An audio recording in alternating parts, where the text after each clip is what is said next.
இல்லையா? ஆனால் எல்லாம் சரியாக இருக்குண்ணா, பாட்டு நல்லா கரெக்டாக மீட்டர்லாம் கரெக்டாக இருக்குது. ஆனால் அந்த ஒரு ஒரு ஒரு கிக்கு வர்ற மாதிரி லைன்ஸ் வரலண்ணா. ஏன் என்ன என்ன வரல? என்ன பாடி பாரு.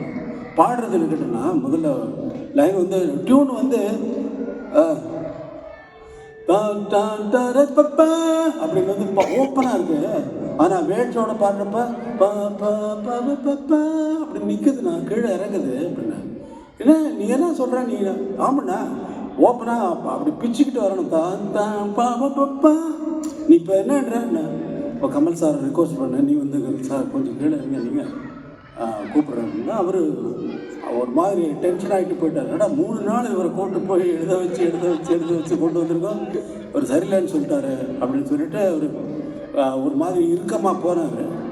போயிட்டு கொஞ்ச நேரம் அண்ணா என்னதான் நீ சொல்கிற நீ அப்படின்னு சொல்லிட்டு வெத்தலை பக்கம் போடுறாரு.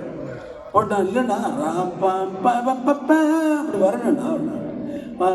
எப்போ என்ன சொல்கிற நீ ஒரு சொல்ல கையை வச்சா அப்படின்னா ஒரு கையை வச்சான்னு இப்போ ராஜா கையை வச்சான்னு வச்சுக்கோ அப்படின்னாரு. அண்ணா அவர் எப்போவுமே ஓகே பண்ணுறதுக்காக என் பேரை சேர்த்துருவாரு.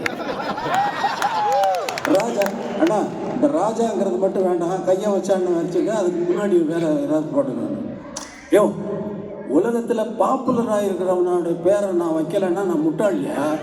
இந்த படத்தில் வந்து கமல் பேர் வந்து ராஜா, அப்போ ராஜா கையை வச்சா வச்சுக்கோங்க அப்படின்னு சொல்லிட்டு வச்சு எழுதுன. ராஜா கையை வச்சா அது ராங்கா போனதுலன்னு வந்து கமல் சாரை கூப்பிட்டேன்.